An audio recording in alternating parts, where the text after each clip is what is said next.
सरकारनं खरीप पिकांच्या हमीभावामध्ये वाढ केली आहे। आपलं सोयाबीन, कापूस, तूर, मूग, उडीद या सगळ्या पिकांच्या हमीभावामध्ये वाढ झाली आहे। मग आता हमीभाव वाढले तर बाजारभाव वाढतील का हा प्रश्न शेतकऱ्यांना पडला आहे।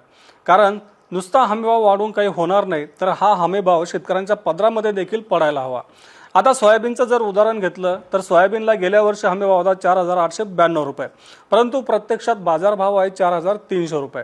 आता सोयाबीनचा हमीभाव 5,328 रुपये केला, म्हणजेच सध्याचा बाजारभाव नव्या हमीभावापेक्षा किमान 1,000 रुपयांनी कमी आहे।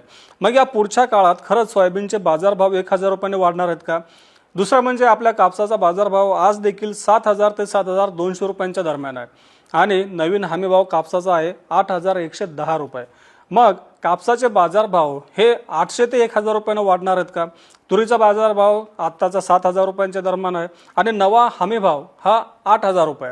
मग तुरीचा भाव देखील 1,000 रुपयांनी वाढणार आहेत का? हा खरा प्रश्न आहे।